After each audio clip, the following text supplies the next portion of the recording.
A sweltering evening descended on Palm Beach Correctional Facility, 50 miles from bustling Miami. The sun was slowly sinking behind the barbed wire, staining the concrete walls of the prison blood red. At this time of day, the prisoners usually returned to their cells after dinner, and the wardens prepared for the night shift. But today, the usual routine had been disrupted. The body of Lamont Winslow, one of the senior warders, lay in the back room of the utility block, hidden from view of the security cameras. His uniform was soaked with blood from a deep wound in his chest. Nearby lay a homemade shiv made from a metal bar with duct tape wrapped around it instead of a handle, a typical prison weapon. Police sirens cut through the evening silence. A black sedan pulled up to the main gate of the prison.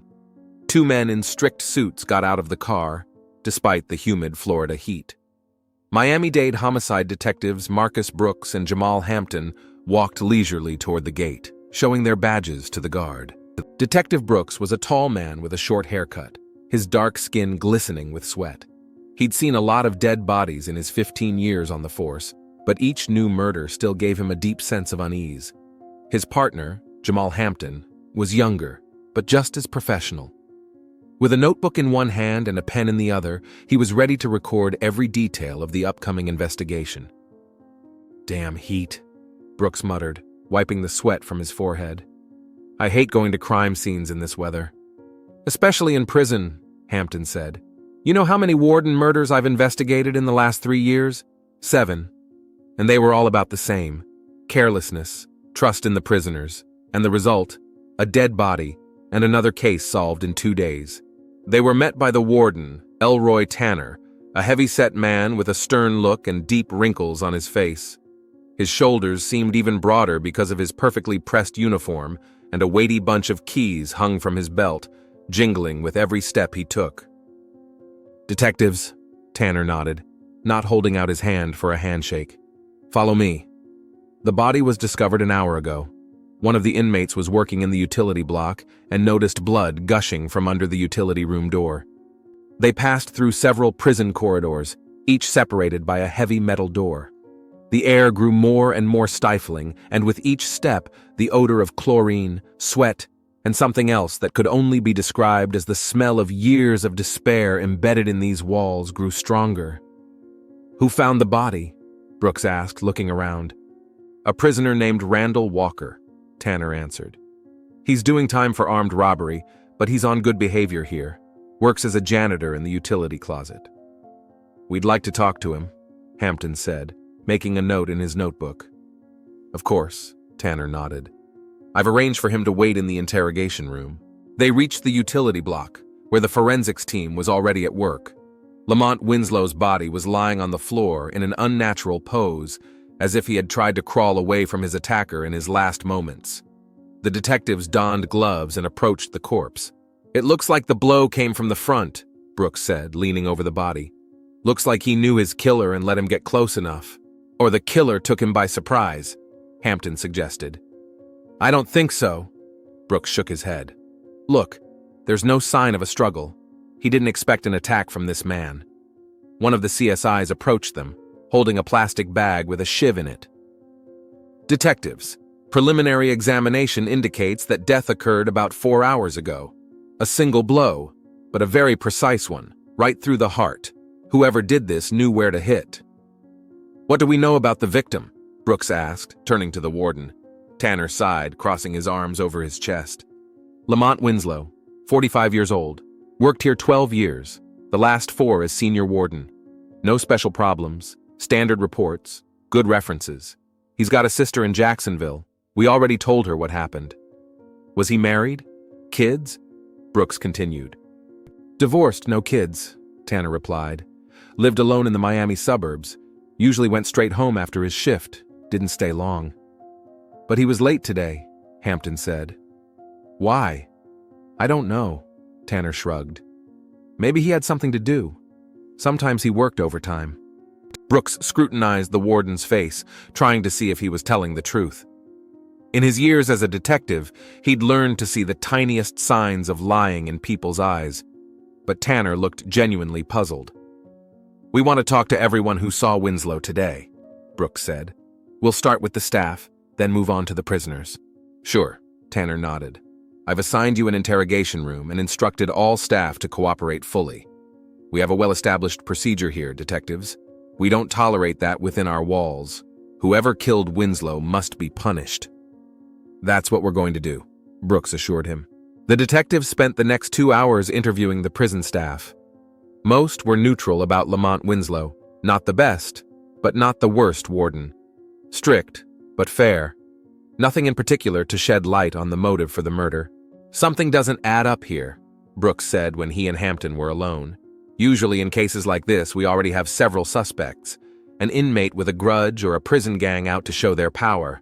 But so far, no leads. Maybe we should talk to the inmate who found the body. Hampton suggested it. They called Randall Walker, who turned out to be a thin, middle-aged man with a nervous tic in his left eye. He told them that he had discovered the blood peering out from under the utility room door and had immediately called for the warden. He did not see any suspicious persons nearby. How did you feel about Warden Winslow? Brooks asked. All right. Walker shrugged his shoulders. He didn't nag for no reason, not like some of the others here. He was detached, but human. You know, that's rare in a place like this. As Walker was led away, Hampton remarked, Winslow seemed like a nice guy. I'm surprised he didn't have any obvious enemies. Everybody has enemies, Jamal, said Brooks, especially a prison guard. We just haven't found the right approach yet. Their conversation was interrupted by a young warden peering into the room. Detectives, Warden Tanner wanted me to tell you that we have a psychologist, Dr. Montgomery. She's been working with Winslow and may be able to help your investigation. Okay? Brooks nodded. Invite her in, and then we'll start interviewing the prisoners. Dr. Nia Montgomery was an elegant woman in her mid-40s with short dreadlocks pulled back into a neat bundle. She entered the interrogation room with a folder of documents and a cup of coffee in her hands. She exuded a sense of quiet confidence that was rare within the walls of a correctional facility. Detectives, she nodded, taking a seat across from them. What can I do for you? Did you work with Lamont Winslow? Brooks asked. Yes, she replied. We all go through regular psychological counseling. It's standard procedure. Working in prison creates a lot of psychological pressure. Have you noticed anything unusual in his behavior lately? Hampton asked. Dr. Montgomery paused, as if weighing how much information she could reveal. There is doctor-patient confidentiality, detectives, she began. But given the circumstances, Lamont had seemed more withdrawn in recent months. He's always been a rather secretive man, but lately it's intensified. I've noticed a certain tension in him. What kind of tension? Brooks clarified. It's hard to say. She sipped her coffee, but it felt like he was leading a double life, like he was hiding something from his colleagues and maybe from himself. Do you have any idea what that might be about? Hampton asked, making notes in his notebook. It's just my guess, Montgomery said cautiously, but I think it might have to do with a personal relationship, perhaps of a romantic nature. Brooks and Hampton looked at each other. Do you have any idea who he might have had this relationship with? Brooks asked. No, Dr. Montgomery shook her head. But I did notice that he was particularly attentive to situations involving C Block. That's where the long-term prisoners are held. Maybe it's just a coincidence, but you don't think so? Brooks finished for her. I prefer to rely on facts, detective, she replied with a slight smile. But my professional experience tells me it's worth looking there. After speaking with Dr. Montgomery, the detectives decided to begin interviewing the inmates in cell Block C. They went through the list and selected those who might have had regular contact with Winslow. The first few interviews were inconclusive. The inmates either didn't know anything or didn't want to talk. That changed when Darius Jameson, a muscular man in his 30s with piercing dark eyes, was brought into the room. His nervousness was evident from the first seconds. He could not sit still, constantly rubbing the edge of his prison robe and avoiding direct gaze. Darius Jameson, serving a 15-year sentence for armed robbery, correct? Hampton began, leafing through the paperwork. Yes, sir, Jameson replied quietly. How long did you know Warden Winslow? Brooks asked. Jameson shuddered at the mention of Winslow's name, his hands clenched into fists. About 3 years, he answered, since I was transferred to C Block. How would you describe your relationship with him? Brooks continued. Darius was silent for a long time, looking at his hands. Something in his posture and facial expression caught Brooks' attention. It didn't look like fear or hostility, more like deep sorrow. Darius, Brooks said softly, we're here to find Warden Winslow's killer. If you know anything, it might help. I didn't kill him, Jameson said suddenly, looking up. Tears glistened in his eyes. I swear to God, I didn't kill Lamont. Brooks and Hampton exchanged glances. The use of a name instead of a title didn't go unnoticed. Why do you call him by his first name? Hampton asked. How close was your relationship? Darius took a deep breath, as if gathering his courage. We were close, he said quietly. Very close. What do you mean? Very close, Brooks pressed. We loved each other, Darius said in a near whisper, but in the silence of the interrogation room, the words came through clearly. Despite his years of experience, Brooks could not hide his surprise. Hampton stopped writing and looked up from his notebook. Are you saying that you had a romantic relationship with Warden Winslow? Brooks clarified. Yes, Darius nodded. For over a year now. I know how it sounds, but it's true. We loved each other.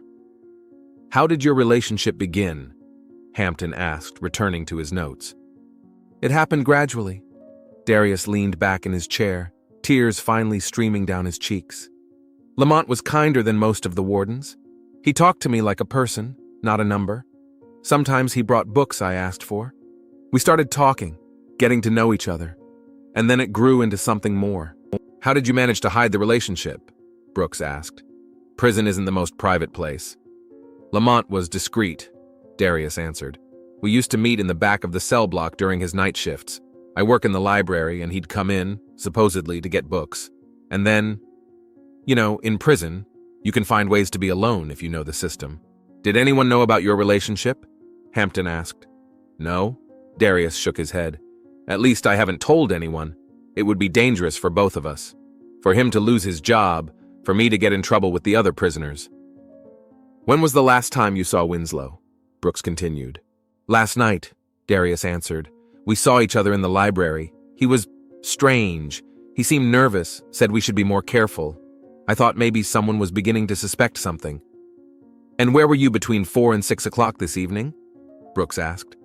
In the library, as usual, answered Darius.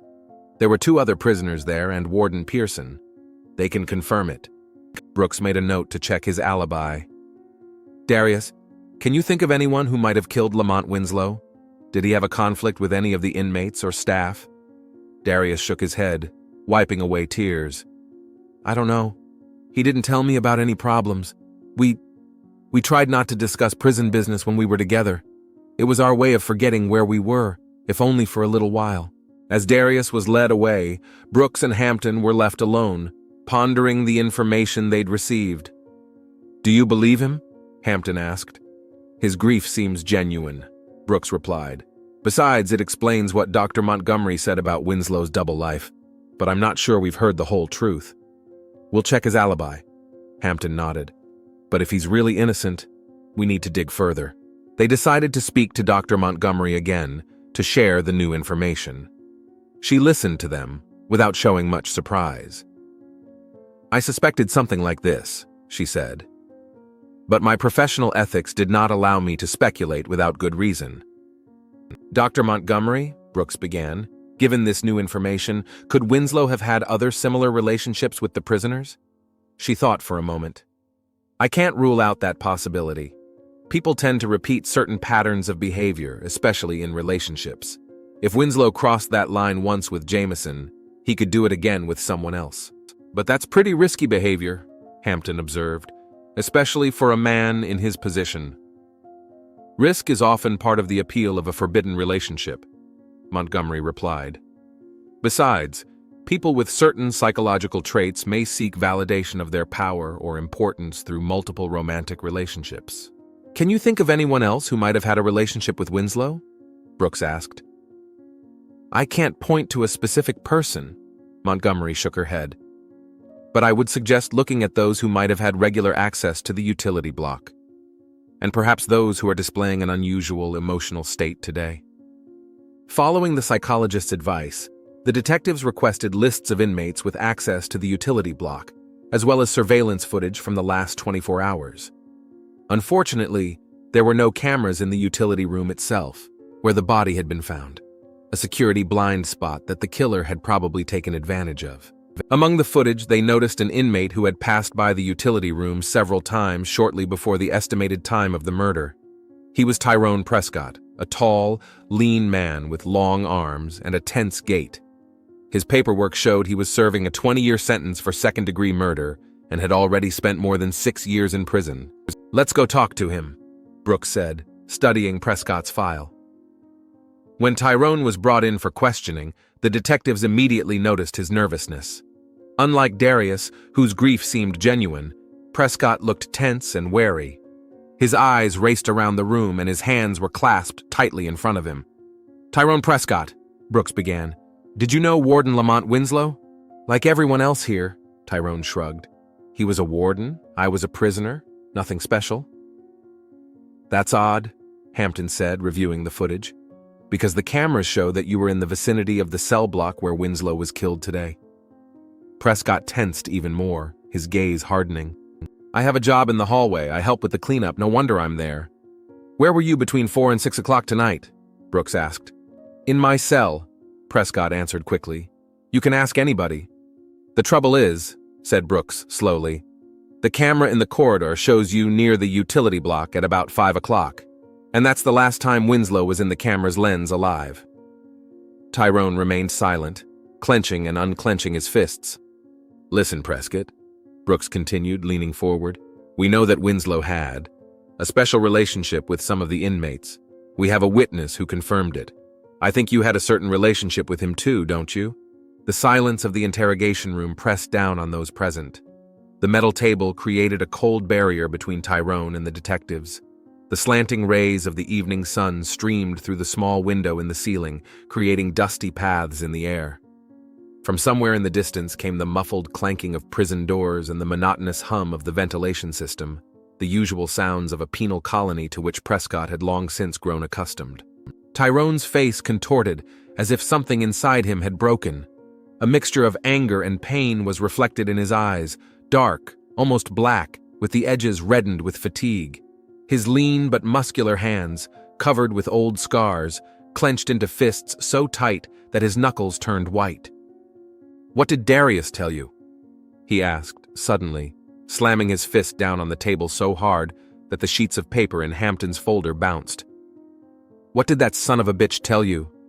What tales did he tell you about himself and Lamont?" He said the warden's name with a peculiar intonation, a mixture of tenderness and rage that could not be faked. Detective Brooks noted this detail to himself, making a mental note of it. In 15 years of working homicide, he'd learned to distinguish fake emotion from real emotion, and Prescott's reaction was too genuine to be an act. Brooks and Hampton glanced over at each other. They hadn't mentioned Darius's name, but Prescott had somehow guessed who they were talking about. It was the first confirmation of their love triangle theory. "So you knew about them?" Hampton asked, trying to keep his tone calm, though there was a growing excitement inside him that the investigation was moving in the right direction. He flipped to a page in his notebook, preparing to write down a new statement. Tyrone lowered his gaze, his broad shoulders slumped under the weight of his orange prison robe. He looked older than his 30s. Prison had aged him before his time. The scar across his right eyebrow seemed to have become more prominent in his pale face. "Of course I knew," he said after a long pause, looking down at his hands with the dirt embedded in the skin. "Lamont." He couldn't hide his feelings, at least not from me. I'd seen the way he looked at Darius in the dining room, the way he lingers in the library where he works. Little gestures, you know? A hand on his shoulder a little longer than necessary. Talking in whispers in the corner when they think no one can see. Tyrone's voice grew quieter, the bitterness of a man betrayed in the most brutal way. Brooks watched his every movement, every change of expression, looking for signs of lying or pretense, but he saw only genuine pain. "Because you had a relationship with him, too," Brooks said affirmatively. It wasn't a question, and Tyrone realized it. There was a long pause. The interrogation room was unbearably quiet, with only the hum of the daylight bulb and the distant cries of the prisoners in the cell block breaking the silence.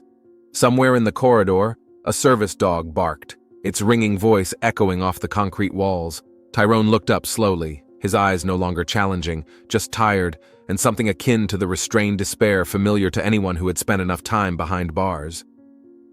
"Yes," he said at last, and the short word seemed to burst from the depths of his soul.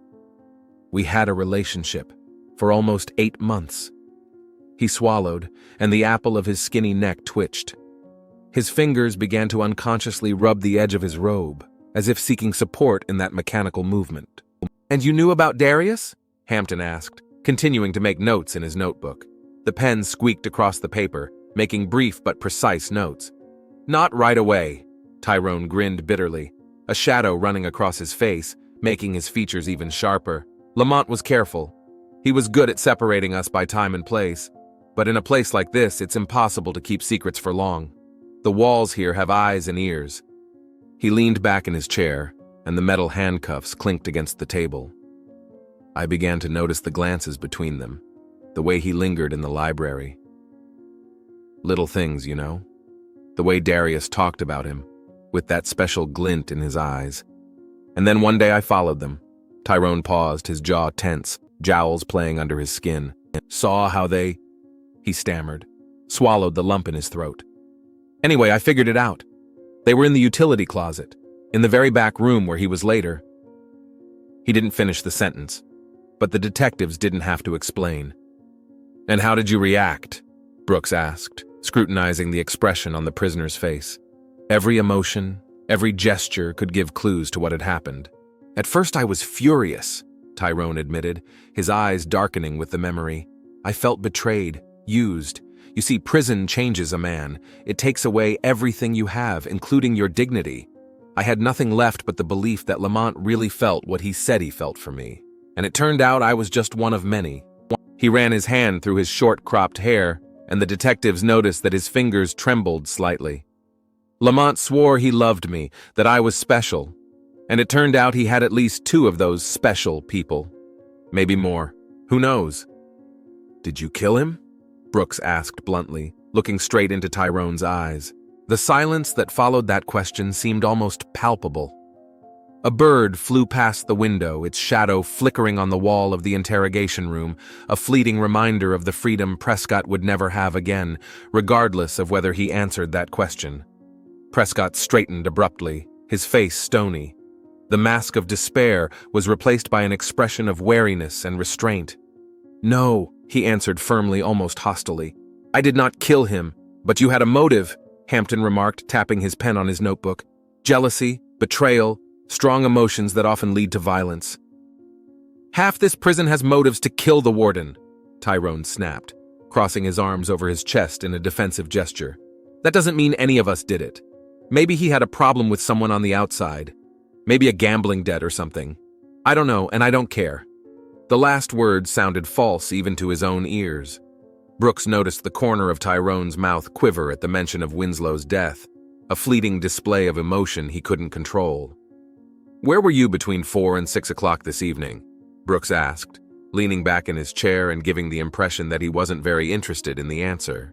"Laundry," Tyrone answered quickly, too quickly to sound natural. "Working overtime. Ask Warden Johnson. He was on duty there." "We'll check," Brooks nodded. "But here's the strange thing. The cameras show you near the utility block at about 5 o'clock, and that's the last time Winslow was seen alive." Tyrone flinched slightly, but quickly pulled himself together. A shadow flickered across his face, as if his inner struggle was reflected in his outward appearance. "I was passing by," he answered, trying to keep his voice indifferent. "Yes, I saw Lamont from a distance. He was walking toward the outhouse, but I didn't go near him. I was, too angry to talk." Brooks watched Tyrone carefully, trying to determine if he was lying. In his years as a detective, he'd learned to see the smallest signs of deception, the tremor in his voice, the avoidance of his gaze, the nervous movements of his hands. But Tyrone held steady, though tense. If he was lying, he was doing it convincingly enough. "We'll continue the investigation, Prescott. Brooks said, rising. There was a look of weariness on his face, as if the weight of this grim story were weighing on him. "And if it turns out that you're lying—" "I didn't kill him," Tyrone repeated, looking straight into the detective's eyes. "No matter what you think." He stood up as the guards came in to lead him out. His shoulders were squared, his head held high, the posture of a man ready to defend his case to the end. But Brooks noticed how his fingers trembled as he folded them behind his back for handcuffing. After questioning Tyrone, the detectives stepped out into the hallway. The prison atmosphere pressed in on them. The smell of disinfectants, sweat, and something else that could only be described as the smell of hopelessness hung in the air. The walls, painted a faded gray-green, seemed even more depressing in the fluorescent lights. "What do you think?" Hampton asked, when they had moved far enough away to avoid being heard. He was flipping through his notebook, reviewing notes. "Is Prescott our guy? He's got motive, opportunity, and he was near the crime scene at the right time," Brooks answered, rubbing the bridge of his nose. Fatigue was starting to take its toll. It had been a long and emotionally stressful day. "But without evidence, it's all just speculation. He's smart enough not to confess without evidence." They passed a group of prisoners escorted by the warden, probably returning from working in the prison workshops. The prisoners cast curious glances at the detectives. Outsiders in prison always aroused interest and wariness. "Maybe we should talk to Dr. Montgomery again," Hampton suggested as they rounded the corner. She seemed to know more than she was saying. Might give some psychological clues. Brooks nodded, looking ahead thoughtfully. "Good idea. But first, let's take a look around the laundry room. If Tyrone really was in there, he may have hidden the murder weapon somewhere. A man in such an emotional state rarely thinks rationally." They asked Warden Tanner for permission to search the laundry room. He didn't look pleased. The investigation was clearly taking longer than he had hoped, but he couldn't refuse. Perhaps he, too, wanted the case solved as soon as possible. "Look for whatever you want," he said irritably, signing the authorization. "But don't interfere with the work. We have a strict laundry schedule, and any disruptions could lead to tension among the inmates." The laundry room at Palm Beach Correctional Facility was a large, humming room with dozens of industrial washers and dryers lined up in neat rows. The air was humid and hot, saturated with the odor of laundry detergent and bleach, a smell of sterility that couldn't quite drown out the mustiness of the place. Huge bags of dirty laundry were stacked neatly against the far wall, waiting for their turn. 3 inmates in faded uniforms methodically loaded the laundry into the machines, trying to ignore the aliens. The detectives had been given permission to search, but the presence of guards was mandatory. 2 wardens stood at the entrance, scrutinizing every movement not only of the detectives, but of the prisoners as well. Brooks and Hampton methodically searched the room, paying attention to every detail. They checked machines, cabinets, detergent shelves, even air vents. The prisoners who worked in the laundry room watched them warily, whispering among themselves. From time to time, they glanced at their watches. The end of their shifts was approaching, and they were obviously anxious to get back to their cells. "There's nothing here," Hampton said after an hour's search, wiping the sweat from his forehead. The humidity in the room was high, and his shirt was starting to stick to his back. "Could we be wrong about Prescott? Or maybe he got rid of the weapon some other way?" Brooks didn't answer. His attention was drawn to something on the top shelf of one of the cleaning supplies cabinets, a barely noticeable disturbance in the layer of dust. Most shelves were perfectly clean, the result of regular cleaning. But this one, the topmost one, apparently rarely attracted staff attention. He reached up and checked the shelf with his hand, groping the surface.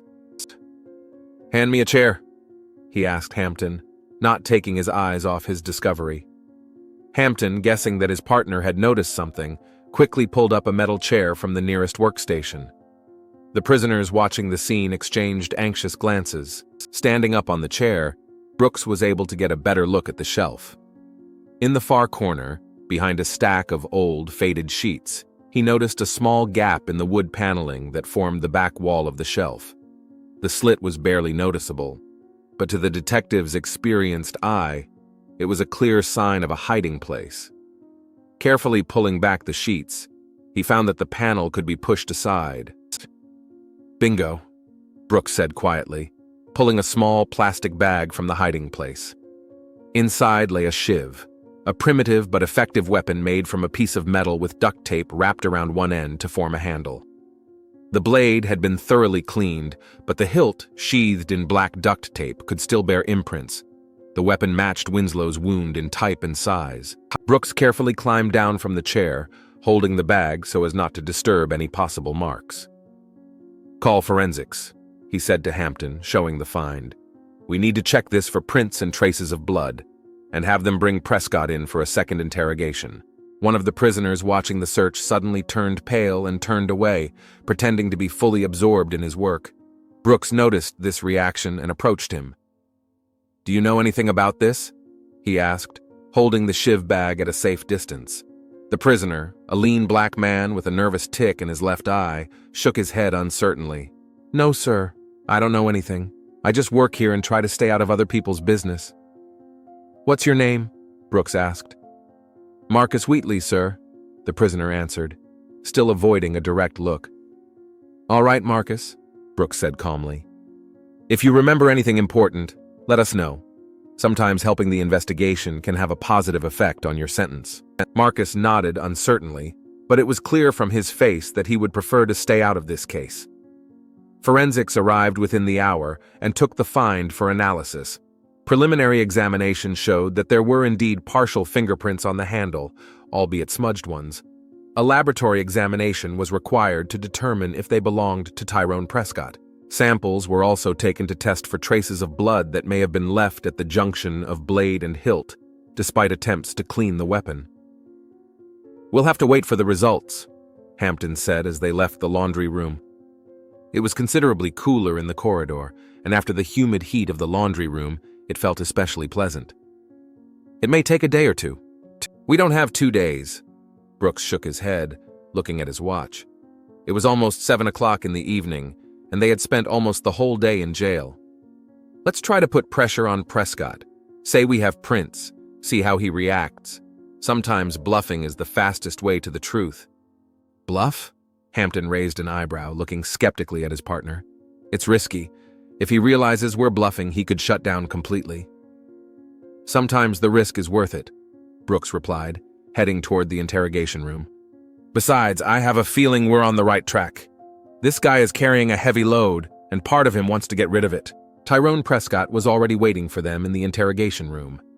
He had been brought in immediately after the discovery of the shiv, and had spent the last hour sitting alone under the watchful eye of a guard. Waiting was an integral part of psychological pressure, and the detectives used it skillfully. When they entered, Tyrone looked even more tense than before. His eyes ran restlessly around the room, and his hands were clenched into fists so tight that his knuckles turned white. He was handcuffed again, chained to the table, standard procedure for all prisoner interrogations. "Why were you called in again?" he asked, trying to sound irritated, but there was anxiety in his voice. "I've already told you everything. I don't have any more information." "Not everything, Tyrone," Brooks said, slowly lowering himself into the chair across from him. He opened a folder with the photos the forensics team had taken. "We found the shiv in a stash in the laundry room. Your stash." He placed a photograph of the weapon in front of Tyrone, taken under a bright light, showing every detail, the sharp metal blade and the hilt wrapped in duct tape. Prescott took a quick glance at it and turned away, but the detectives noticed the change in his face. The color had faded, his lips were pressed into a thin line, and fear flickered in his eyes. "It's not mine," he said, but his voice sounded uncertain, as if he didn't believe his own words. "There are prints on the hilt," Brooks continued, bluffing. He spoke calmly, confidently, not letting on that the results of the analysis weren't in yet. "We've had them analyzed, but I'm sure they'll match yours. And there'll be traces of Winslow's blood, too, even if you tried to wash it off." He moved the photograph closer to Tyrone. "Look closely, Tyrone. This shiv matches Winslow's wound perfectly. Same size, same type. We found it in your stash. Cameras put you near the crime scene at the right time. You had motive, jealousy, betrayal." Brooks leaned forward, his voice quieter, almost intimate. "I understand, Tyrone.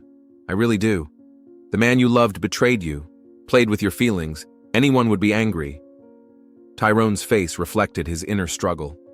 He sat motionless, staring at the table, but his breathing became ragged and drops of sweat appeared on his forehead.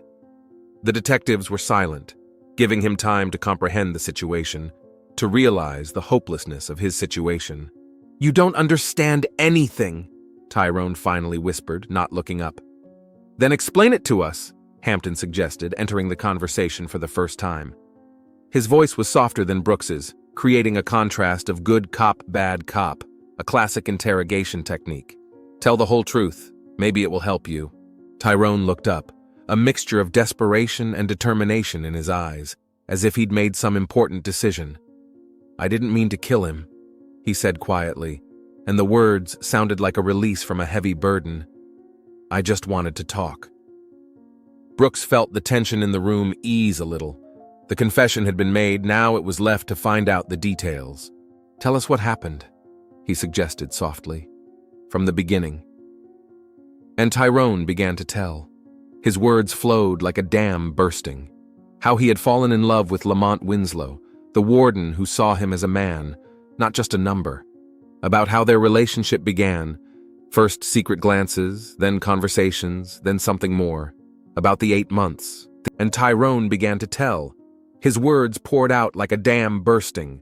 About how he had fallen in love with Lamont Winslow, the warden who saw him as a man, not just a number. About how their relationship began. First secret glances, then conversations, then something more.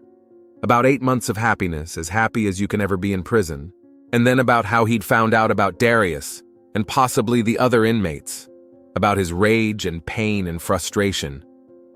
"I didn't plan to kill him," Tyrone said, looking down at the table. "I just wanted to talk, to understand." I waited for him in the utility room that day. Knew he'd be there after rounds. He described their conversation. How Lamont didn't deny his relationship with Darius. How he said he loved them both, that he couldn't choose between them. I asked him how many others he had like me and Darius, Tyrone continued. He hesitated, and I realized, there are or were others. It was a game to him, you know? For me, it was everything. His voice shook. The shiv was with me simply for protection. I wasn't going to use it. But when he turned around and said we needed to stop this conversation because someone might hear, like his reputation was more important than my feelings, and I just, lost control? Tyrone described hitting Winslow, first in the back, then in the chest as he turned around. One precise blow to the heart, and it was over. I panicked, he admitted. I wiped the shiv off and hid it in a stash in the laundry room. I don't know why I didn't get rid of it completely. Maybe part of me wanted to get caught. After the confession, the detectives filed all the necessary paperwork. Tyrone was taken to a maximum security cell block to await trial for murder. Classic triangle, Hampton said, closing the case file. Love, jealousy, murder, like a cheap novel. But Brooks didn't look satisfied. "We need to talk to Dr. Montgomery," he said. "I still have questions." They found the psychologist in her office, a cozy room with soft light and bookshelves. "Did you solve the case?" she asked as the detectives entered. "Yes," Brooks nodded. "Tyrone Prescott confessed, but we still have questions about the practices between wardens and inmates at this prison." Montgomery looked at the detectives for a long moment, as if deciding how much to say. "Lamont Winslow was no exception," she finally said. "This kind of relationship, they happen more often than anyone is willing to admit." "And the management knows about it?" Hampton asked. "Unofficially, yes," she replied. "As long as it keeps the prisoners under control, a lot of things get overlooked. Including Warden Tanner," Brooks clarified. "Especially Warden Tanner," Montgomery nodded. "For him, it's all about no incidents and good reports." She told how she had tried to warn both Tanner and Winslow about the risks of such a relationship, but she had not been listened to. "Are you prepared to testify on the record about this?" Brooks asked. "No," she answered honestly. "I have 2 children and a mortgage, but I can tell you where to look for evidence. Logs, cell records, strange movements of inmates between units." Leaving the prison, the detectives met Warden Tanner. "I hear you solved the case," he said with a strained smile. "Good work." "We're not done yet," Brooks replied. We had some questions about management practices at your facility. Tanner's smile froze. I don't know what you mean. The killer confessed, case closed. Murder solved, Brooks agreed. But the circumstances leading up to it, I think the D.A. quote, "S gonna be interested in some aspects of your prison's management." Is that a threat? Tanner stopped pretending to be friendly. It's a promise, Brooks replied calmly. We'll be back, Mr. Tanner, with warrants for documents and a long list of questions. They stepped out into the evening air. The prison loomed behind them, a gray monolith holding many dark secrets. Are you really going to dig further? Hampton asked. The case is technically closed. You know what Prescott said? Some people shouldn't play with other people's hearts, especially here behind these walls, where we already have nothing but our own feelings. Brooks shook his head. I think it's not just Winslow, but the whole system. They're playing with people, Jamal, and sooner or later someone has to stop it. As their car pulled away from the prison gates, Darius Jameson stood in one of the windows of C Block, watching the lights go out. He didn't know about Tyrone's confession yet, but something told him the story wasn't over.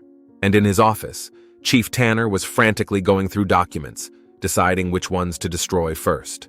The shadows in the corners of his office seemed to thicken, reminding him that even the most robust system had weaknesses.